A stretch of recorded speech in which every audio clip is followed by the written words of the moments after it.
रोहतास जिले के डेहरी ऑनसोन स्थित प्राप्त मैदान में 19 एकड़ में कब्जा किए गए डिफेंस की जमीन से अतिक्रमण हटाया गया। इस दौरान लगातार 4 दिनों तक अभियान चलाकर झुग्गी झोपड़ी से लेकर 100 से ज्यादा पक्के मकानों पर बुलडोजर चलाया गया। लेकिन अब तक हुई इस बड़ी कार्रवाई के बाद अब लोगों के द्वारा प्रशासन पर सवाल खड़ा करना शुरू कर दिया गया है। दरअसल पिछले सप्ताह जब यहाँ अतिक्रमण हटाने का अभियान चला, तब दानापुर कैंट से आए सेना के जवान व स्थानीय पुलिस बल की मदद से बड़े बड़े बुलडोजर से लगाकर मकानों को तोड़ दिया गया।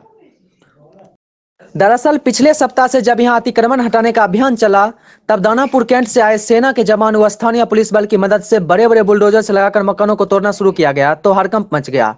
डिफेंस के अधिकारियों सहित स्थानीय प्रशासन की मौजूदगी में अभियान के दौरान झुग्गी झोपड़ी के साथ कई इमारतों को भी तोड़ा गया, लेकिन कुछ रसूखदार लोगों की बिल्डिंग को यथावत छोड़ दिया गया है। ऐसे में स्थानीय लोगों का आरोप है कि जो गरीब तबके के झुग्गी झोपड़ी में रहने वाले लोग थे या फिर उनकी पहुंच पैर भी नहीं थी, ऐसे लोगों के मकान को ध्वस्त कर दिया गया। लेकिन जो रसूखदार हैं तथा जिनकी ऊपर तक पहुंच है, ऐसे लोगों पर कार्रवाई नहीं हुई है। रोहतास से धर्मेंद्र कुमार की रिपोर्ट। सर, अतिक्रमण की कार्रवाई चल रही है। सबसे बड़ी बात है कि लोगों में चर्चा का विषय है कि गरीबों के आशियाने वहाँ पे ध्वस्त किए जा रहे हैं, लेकिन कई ऐसी बिल्डिंगें हैं, खास करके लॉटरी माफिया का बिल्डिंग काफ़ी चर्चा में है।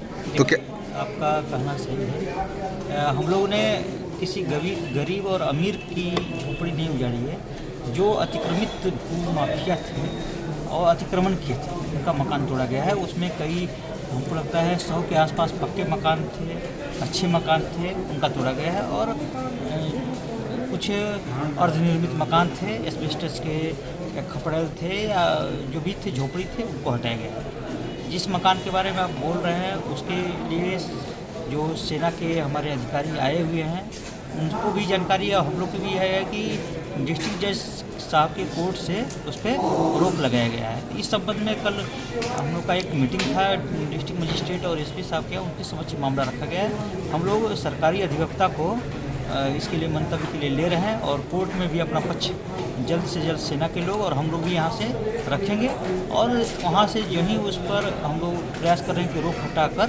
और उसको भी डिमोलिश किया जाएगा। कोई अमीर गरीब छूटेगा नहीं, सबके लिए बराबर हम लोग काम कर रहे हैं।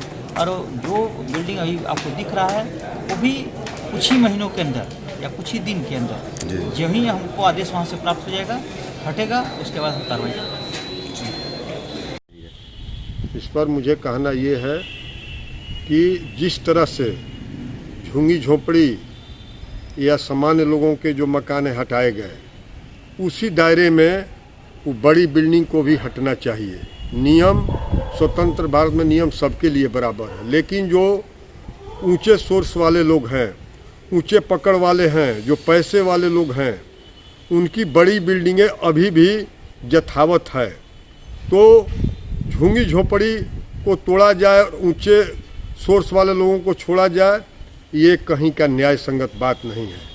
इसलिए मैं मांग करता हूँ कि ऐसे लोगों पर भी कार्रवाई हो जो डिफेंस के ज़मीन में बड़ी इमारत खड़ी किए हैं, उनकी भी मकान होनी चाहिए। जब 99% गरीब लोगों की झुग्गी झोपड़ी, सामान्य लोगों की झुग्गी झोपड़ी हटाई गई, तब बड़ी इमारत भी हटनी चाहिए। जो ऊपर सोर्स वाले हैं, पैसे वाले हैं, ऊपर जो पकड़ रखते हैं प्रशासन में, उन पर कार्रवाई हो। यहाँ दोहरा नीति नहीं होना चाहिए।